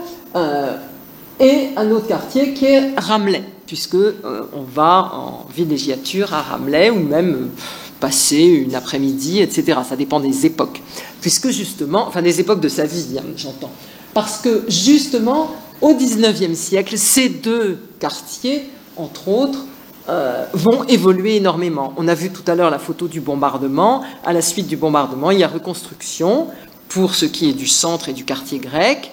Et puis, pour ce qui est de Ramleh, eh bien, c'est l'extension de la ville avec la villégiature, avec les bains, avec tout ce qu'on peut imaginer en se rapprochant davantage des années de 1900. Voilà. Donc, ce sont ces quartiers-là dont elle parle. Les voyageurs, les écrivains parlent aussi d'autres quartiers. Elle parle quand même beaucoup de cela. Pas seulement, mais beaucoup. À Alexandrie, bien sûr, la société grecque, la communauté grecque, pardon, marque sa présence par des bâtiments, notamment des institutions de charité. Alors, le fameux consulat dans lequel se trouve aujourd'hui le buste de Delta, aujourd'hui c'est le consulat grec, c'était, et c'est pour ça qu'il y a son buste, c'était effectivement un orphelinat qui avait été créé par son père, par Emmanuel Benaki, puisque on faisait un certain nombre de la bonne société grecque à laquelle elle appartenait faisait un certain nombre d'institutions charitables, aussi bien des écoles que des orphelinats, que des hôpitaux, etc. Il y a eu beaucoup de choses qui ont été faites. Alors, effectivement, ça, ce sont des choses dont elle va parler. Cette société grecque... Non. Ah si, ça y est. Alors, cette société grecque est extrêmement importante à l'époque, parce que... Ça, c'est Emmanuel Benaki à Alexandrie. Et cette société est très importante par le nombre il y a beaucoup de Grecs à l'époque à Alexandrie. On ne va pas vous refaire toute l'histoire. Bon, j'ai développé ça, mais c'est vrai que c'est quelque chose d'important. Ils sont importants donc du fait de leur nombre et puis aussi de leurs liens familiaux, parce qu'ils viennent, ils font venir la famille. Les Benaki ne sont pas venus tout seuls, ils sont venus... Bon, ils sont venus... Emmanuel Benaki est venu avec son frère. Quant à Virginia Benaki, la mère de Delta, eh bien, elle était de la famille Khoremi, et Yanis Khoremi était venu à Alexandrie, avait fondé déjà une maison de courtage de coton importante, et il a embauché le jeune Emmanuel Benaki, et il lui a donné sa sœur en mariage, voilà. Donc, il y a des liens qui se créent, qui sont des liens de famille et des liens d'entreprise. Évidemment, bon, c'est quelque chose de fréquent à cette époque-là, mais dans la ville d'Alexandrie, où les Grecs sont très nombreux, et où il y a un certain nombre de Grecs qui ont un esprit d'entreprise très développé, eh bien, effectivement, ça va créer toute une société à la fois familiale et sociale extrêmement liée. Alors, sur quoi repose donc cette fameuse évolution et puis cette richesse, hein, parce que bon, ça va être de la richesse, eh bien, c'est sur le fait que Alexandrie devient la ville du coton. La ville du coton, puisque à cette époque-là, à l'époque de Delta, la richesse de l'Égypte vient et d'Alexandrie est basée sur ce coton et sur le commerce avec l'Angleterre, puisque en fait le coton est cultivé et mis en balle en Égypte, et puis il est ensuite vendu en Angleterre et tissé en Angleterre, et ça revient puisque par exemple chez les Benaki, tout le linge est anglais, tout le linge est tissé en Angleterre. Voilà. Alors là, vous avez la bourse du coton, qui est la bourse de Minette El-Bassal. C'est Forster, un autre auteur anglais, qui dit que cette bourse-là avait à l'époque plus d'importance que la bourse des valeurs, tellement le coton était une richesse importante. Et pourtant, il écrit un petit peu après, mais c'était encore vrai à son époque à lui. Et donc, comme je le disais, le père de Pénélope Delta devient lui-même un entrepreneur dans ce domaine, grâce à son beau-frère. Et, comme je le disais aussi tout à l'heure, Stéphanos Delta va s'enrichir grâce au coton. Hein, c'est exactement ça. Il a boursicoté un peu aussi. Après. Alors, en revanche, Delta nous parle-t-elle du coton? Oui, elle nous parle du coton, mais du travail du coton? Pas vraiment. Pas vraiment, puisqu'elle est une femme, qu'elle ne va pas aller dans les usines, elle ne va pas aller voir comment se passe le pressage même du coton avant qu'il ne soit expédié en Angleterre. Et tout ce travail, elle le voit simplement pour ce qu'elle en entend dire par les membres de la famille, par quelquefois un petit peu les employés, les discussions entre son frère, ses cousins qui travaillent aussi dans l'entreprise, etc. Mais elle n'a pas vraiment elle ne développe pas ça. Alors elle en parle un tout petit peu par moment. Il y a des moments où elle dit ce que c'est qu'une presse à coton dans ses premiers souvenirs, mais non, on ne voit pas. Elle fait allusion, elle dit ils vont travailler au village. Son fameux amoureux Mavrogordatos va travailler au village, mais elle ne dit pas ce qu'il va faire. On ne sait pas ce qu'il fait. On sait que par moment il faut qu'il se lève tôt, mais bon, ça ne donne pas une idée du travail. Donc il n'y a pas du tout cette description. Alors que si on lit l'anglais Foster dont je parlais tout à l'heure, lui il fait toute une description, par exemple, de ce qui se passe, des machines. Il le fait. Elle n'en parle pas, alors que toute son aisance, toute sa vie, en fait, a été liée à ce coton. En revanche, grâce à cette richesse, évidemment, la jeune Pénélope et après Madame Delta vont pouvoir fréquenter la haute société alexandrine, puisque cette haute société alexandrine vit du coton. Donc, ce qui va être pour elle le plus important, c'est qu'elle va côtoyer tous ces gens dans des salons, et pas autour du coton. Cette ville, à l'époque, alors, certes, il y a beaucoup de Grecs, mais c'est une ville cosmopolite. Notamment quand on est dans la haute bourgeoisie. Parce que, à cette époque-là, eh bien, on a un certain nombre d'autres nations qui envoient du monde, et les Anglais qui font du commerce avec les Grecs pour le coton sont très présents. Vous avez là le beau-frère de Delta, Tom Davis, qui est le mari de sa sœur Alexandra, le premier mari de sa sœur Alexandra, qui est parfaitement anglais et qui est l'associé de Benaki dans l'entreprise, donc dans ce lien entre Liverpool et Alexandrie. Et puis, là, je vous ai mis l'église anglicane d'Alexandrie, qui donc montre aussi la présence anglaise à cette époque-là. Les jeunes enfants sont élevés en même temps dans la tradition grecque, les jeunes grecs comme Delta, et en même temps dans une culture anglo-française avec, eh bien, on apprend les langues étrangères, on va avoir des maîtres et des maîtresses étrangers, et on va faire de la musique, on va aller au théâtre et on va voir des pièces souvent françaises, on va danser des danses comme dans n'importe quel salon occidental. Les vêtements sont souvent des vêtements, alors plutôt la mode parisienne. En revanche, les objets du quotidien, même le savon pour se laver, c'est anglais. Tout est anglais, jusque-là. Le savon pour la lessive est grec, mais le savon pour se laver est anglais. Alors, Delta elle-même, alors là, c'est une photo que j'aime beaucoup aussi.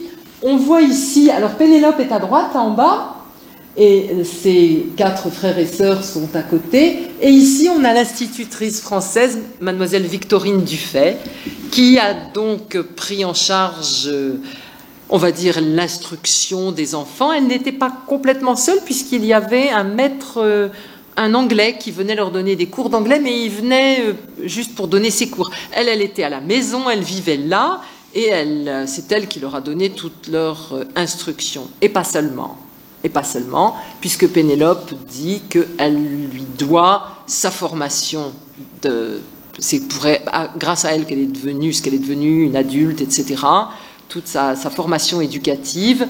Et aussi, elle dit qu'elle a eu beaucoup d'affection de la part de cette personne, plus de marques d'affection de la part de cette personne qui était là au quotidien que de la part des parents qui étaient un peu éloignés et qui ne s'occupaient pas beaucoup des enfants. Au point que Madame Benaki, Virginia Benaki, était jalouse. Elle disait que l'institutrice était plus liée à ses enfants qu'elle. Ben oui, mais... Alors, la présence de Victorine Dufay explique que ce texte est écrit en français. C'est-à-dire que... Alors, il n'y a pas que ça, il y a aussi le fait qu'à l'époque, le grec, c'était de la katharevousa. Et que... à la maison, on ne parlait pas facilement la katharevousa, que l'enseignement, il y avait une maîtresse grecque qui venait pour ça, mais c'était ennuyeux, les livres étaient ennuyeux, enfin bon, elle raconte tout ça, et en fait, elle préférait le français ou l'anglais. Mais comme Mademoiselle Dufay était beaucoup plus là que le maître anglais, ben, c'est vrai que c'est le français qui a pris le pas, et pour elle, écrire, c'était écrire en français, plus facilement qu'en grec. En tout cas, écrire en grec au début, c'était pas possible. À côté, j'ai mis le théâtre Zizinia, qui était un théâtre très fréquenté par les Grecs, mais où on entendait beaucoup de... il y avait beaucoup d'opéra, il y avait un petit peu de théâtre, mais surtout de l'opéra, et de l'opéra, en général, ça pouvait être des auteurs, des compositeurs français, des compositeurs italiens, etc., quelques compositeurs égyptiens aussi, mais c'était vraiment... Cavalleria Rusticana, Aïda, bon, c'était la formation qu'elles avaient. Et elle-même jouait du piano et elle jouait du violon aussi. Donc voilà, une éducation de bonnes jeunes filles bourgeoises occidentales. Et la tradition grecque, elle était un petit peu ailleurs. Et pourtant, Delta va dire qu'elle regrette d'avoir été formée par des étrangers. C'est ça aussi le souci. Elle a beaucoup aimé Mademoiselle Dufay, mais elle en a toujours voulu à ses parents de les avoir confiés à des maîtres étrangers.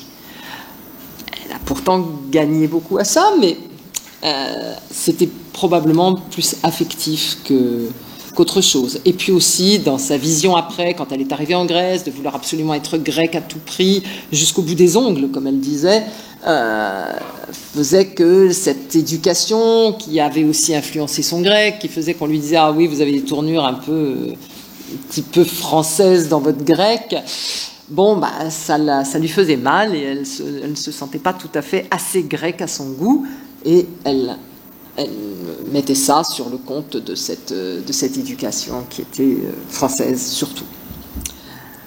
Alors, pourtant, à l'époque, à Alexandrie, sur aussi d'autres, dans le cosmopolitisme était là, mais il y avait aussi une population locale qui était évidemment des gens d'origine africaine, à savoir d'Égypte ou du Soudan. Et ces gens-là étaient présents, mais ils n'apparaissent pas de façon très importante dans les textes de Delta. On les voit, on en voit certains. On en voit certains, et elle parle aussi de l'évolution du point de vue qu'ont eu les Grecs, et pas seulement les Grecs, les Alexandrins en général, vis-à-vis de ces gens-là. Mais la particularité des Grecs était qu'ils étaient beaucoup plus familiers que les autres. C'est-à-dire, vous voyez ici cette image, c'est une photo qui est très connue, mais j'en ai pris qu'un bout. C'est une photo d'Alexandrie à l'époque du mariage de la sœur aînée de Delta, Alexandra, quand elle a épousé le fameux Tom Davis que vous avez vu tout à l'heure. Eh bien, cette photo montre toute la famille avec les jeunes fiancés devant. Et là, on voit tout à fait à droite Mademoiselle Dufay, vous la reconnaissez, vous l'avez vue tout à l'heure, elle est assise là, donc une employée, finalement, parce qu'elle était une employée. Et il y a au fond de la photo le jardinier Ahmed, qui est là, et qui a sa place dans la photo. On ne lui a pas dit de se pousser, il est là, il y avait une familiarité très nette, et elle le dit, elle raconte ça, elle dit que les employés de la maison étaient des gens qui étaient considérés comme faisant partie de la famille. Alors, moi je dis avec ma vision à moi, un peu de paternalisme, un peu beaucoup de paternalisme, mais c'était quand même sympathique, on va dire. Ceci dit, elle raconte aussi d'autres choses sur l'évolution de l'attitude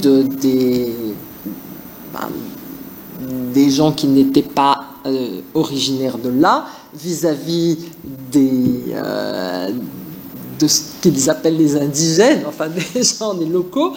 Eh bien, c'était assez épouvantable, puisqu'elle dit à un moment, oui, quand j'étais petite, on pouvait les battre, on pouvait faire ceci, c'était du bétail.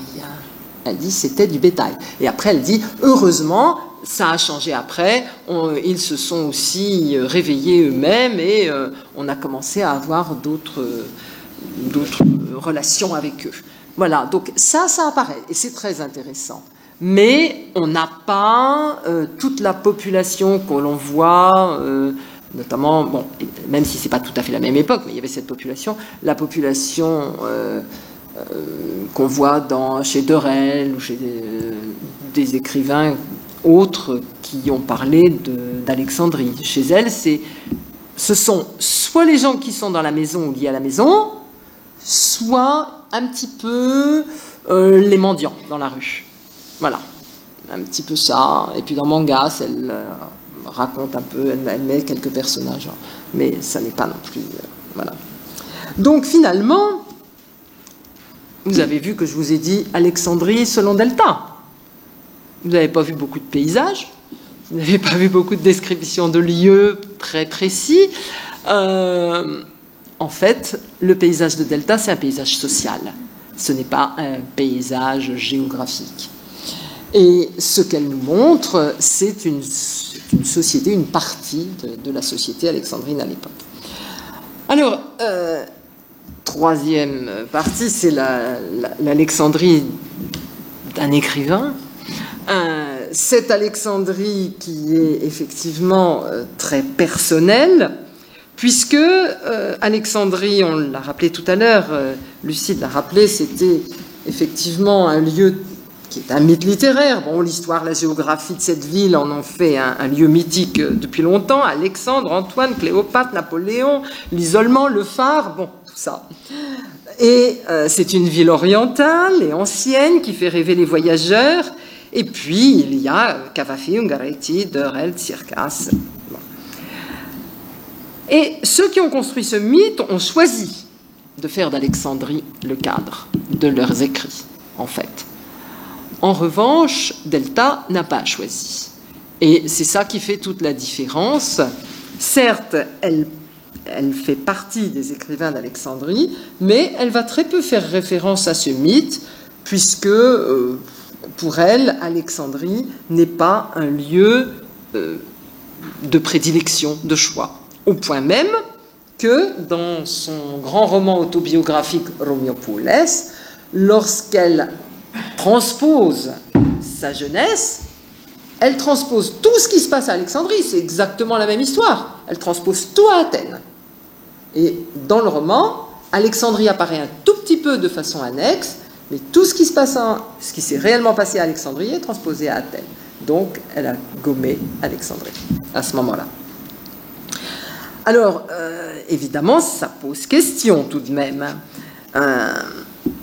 Eh bien, c'est quelqu'un qui, effectivement, participe à la vie littéraire alexandrine, mais elle cultive une autre mémoire de la ville. Alors, la ville d'Alexandrie, bon, là, j'ai pris une photo du musée, et puis, de l'autre côté, vous voyez un livre de Delta qui n'a aucun rapport. Eh bien, effectivement, c'est là toute on va dire, la distorsion entre le fait qu'à l'époque de Delta, on commence à faire quelques recherches sérieuses sur la ville antique, à créer le musée gréco-romain, c'est l'époque où il est question de tout ça. Les gens qu'elle fréquente dans les salons s'intéressent à ça. Il y a des gens qui vont faire, dans la famille Zogheb par exemple, il y en a un qui va s'occuper de ça de très près, et elle fréquente ces gens-là. Elle n'en parle jamais. Et les écrits qu'elle fera d'un point de vue roman historique pour les enfants, enfin, oui, d'un style de roman historique pour enfants, ils concernent ou bien Byzance ou bien la Macédoine. Donc, pour elle, effectivement, ce n'est pas une mémoire historique. Son Alexandrie à elle, c'est une Alexandrie personnelle. Cette photo-là, qui est la photo de la promenade de Rabelais, elle en parle souvent, c'est une espèce de quelque chose qui revient régulièrement, parce qu'elle dit que sa vie est comme la longue route grise et poussiéreuse de Rabelais. C'est-à-dire que déjà, très vite après son mariage, elle dit, ben voilà, ma vie c'est ça, même avant. À la fin de son aventure avec Mavrocordatos, elle dit, voilà, ma vie, c'est ça, c'est la triste route de Rabelais, poussiéreuse et grise, pleine de cendres, etc. Enfin bon, c'est... Voilà, l'image est assez désolante. Et en fait, pourquoi ? Ben parce que, effectivement, l'Alexandrie de Delta... Et c'est son Alexandrie à elle, dans la mesure où elle est le principal sujet de tout ce qu'elle raconte sur cette ville. Ce n'est pas... elle ne fait pas de témoignage, elle ne cherche pas à faire un témoignage sociologique ou je ne sais quoi. Non, non. Elle raconte sa vie à partir de ses journaux intimes, sa correspondance, ses mémoires, tout ce dont on a parlé. Et les textes ayant Alexandrie pour cadre vont effectivement parler essentiellement de sa vie personnelle ou, quand il s'agit de voyous, de mangas, de cette quête et de ce problème d'identité. Donc ici, ben, vous la voyez jeune fille, et puis à côté, bon, j'ai mis Ion Dragomis, tout de même, on n'allait pas l'oublier. Alors ici, les textes qui ont pour cadre Alexandrie n'ont pas tous été écrits à la même époque. Et la plupart ont été retravaillés. C'est pour ça que je vous ai mis cette photo, puisque ça, c'est une page du manuscrit des Mémoires 1899. Même sans arriver à lire, parce que vous êtes loin, vous voyez qu'il y a des ratures. Et on voit qu'il y a des rajouts par au-dessus sur les lignes. C'est-à-dire que, je ne vais pas vous raconter l'histoire, vous pouvez le trouver là, mais elle a réécrit par-dessus, elle a effacé des choses quand elle a, parce que ces textes ont servi de correspondance avec Dragomis. Enfin, donc il y a eu des échanges, il y a même des notes de Dragomis dans les marges. C'est vraiment quelque chose qui est retravaillé et effectivement, elle va faire une image, parce qu'elle va à un moment. Lucie disait tout à l'heure qu'elle ne citait pas Alexandrie dans les premières pages de son texte, c'est vrai, mais plus que ça, comme elle a donné son texte à Dragomis à un moment et qu'elle avait peur que ça tombe dans des mains étrangères, elle a effacé tous les noms propres. Et donc elle a tout remplacé par des choses complètement neutres, la capitale, ma sœur, etc. Et puis après, elle a remis. Elle a réeffacé ça et elle a remis les initiales ou les... Voilà. Donc, il y a tout un travail qui s'est passé. Et puis, dans les textes, dans les différents textes, eh bien, effectivement, ils n'ont pas tous été écrits à la même époque. Il y en a qui ont été écrits à cette époque-là. Il y en a qui datent de beaucoup plus tard. Et surtout, il y en a qui correspondent à une période où Delta n'habite plus à Alexandrie. Et j'ai un souvenir aussi dont je n'ai pas parlé dans cette école. Lorsque, en 1997, j'étais ici pour la bourse, il y avait la secrétaire du directeur qui était Thérèse Andréadi. Et elle était alexandrine, elle avait grandi à Alexandrie, elle avait enseigné à Alexandrie. Et elle a eu la gentillesse de me recevoir, je ne sais pas, pendant 1h30, 2 heures, pour une fin d'après-midi, pour me parler de Delta et de comment elle avait, enfant, perçu Delta alors qu'elle-même était à Alexandrie. Et ce qui m'avait vraiment frappé, c'est qu'elle m'avait dit « Eh bien, c'était très intéressant, mais ce n'était pas l'Alexandrie dans laquelle j'étais, parce que ça avait tellement changé. » Et c'était une autre époque, et donc c'était assez curieux parce que les noms étaient familiers, les choses étaient familières, mais ce n'était pas la même époque. Mais en fait, ce qu'a vécu Thérèse Andréadi quand elle était enfant, les enfants d'Alexandrie qui ont dû lire Mangas quand il est sorti en 1935, ont dû avoir le même problème déjà, puisque l'Alexandrie qu'elle connaissait, elle n'est jamais retournée. Elle est retournée à Alexandrie une fois, à la mort de son jeune frère, c'est Alexandros, en 1920, c'est ça 22. Oui, 22. C'est ça, 22. Et donc, c'est la dernière fois qu'elle y est retournée. Donc, quand elle écrit Mangas en 30, enfin, quand elle finit d'écrire Mangas en 35, parce qu'elle avait déjà écrit avant, elle a, au sens strict, perdu de vue la ville. Et ce qu'elle décrit, de toute façon, se passe à la fin, enfin à la charnière, c'est les débuts de 1900, donc forcément la ville qu'elle décrit, c'est une ville qui n'existe plus. Donc évidemment, il y a aussi toute cette distance entre la ville et l'écriture. Et elle va aussi changer de manière de décrire la ville selon le lecteur. C'est-à-dire que, notamment au niveau des relations sociales, etc., ce qu'elle va raconter, par exemple, dans Trelandoni, quand elle raconte l'histoire des nurses qui sont alcooliques, ça va être raconté sur un ton amusant, avec un petit côté oui, c'est arrivé comme ça, fortuitement. Et quand elle raconte la même chose dans ses premiers souvenirs, c'est tout autre chose, c'est une vision de cette société où les enfants étaient élevés effectivement par des nurses, parce qu'ils l'étaient tous, et où les parents ne vérifiaient pas tellement, enfin n'avaient pas forcément le temps ou la possibilité de vérifier à qui ils confiaient leurs enfants. Et il y a une accusation, là, c'est autre chose. Donc selon le lecteur, elle va changer de manière de présenter la ville. Ça, c'est évident. Et c'est vrai aussi pour d'autres choses. Et puis, quand elle écrit pour elle-même, c'est une chose, parce qu'elle n'a pas besoin d'expliquer, ou pour ses filles, elle n'a pas besoin d'expliquer où est telle chose, à quoi ça correspond. Quand elle écrit Protest Anthemesis beaucoup plus tard, et qu'elle écrit avec l'idée sans doute que ce soit lu par des gens qui n'étaient pas alexandrins, ou quand elle publie Mangas, eh bien là elle est obligée d'expliquer, puisqu'elle sait très bien que son lectorat n'est pas au fait de tout ce qui se passe à Alexandrie ou de comment était Alexandrie. Donc elle est obligée de décrire différemment. Donc tout ça est un travail, un véritable travail d'écrivain aussi. Alors, l'écriture, comme le soulignait Lucile, donne la liberté à Delta de reconstruire en fait sa propre Alexandrie. La ville ne lui plaisait pas, bon, on l'a dit. C'est vrai qu'elle avait étouffé dans cette ville pour beaucoup de raisons qu'on a évoquées, et elle a compris que l'écriture était sa seule liberté. Il est vrai aussi que l'écriture lui avait permis de faire beaucoup d'échanges.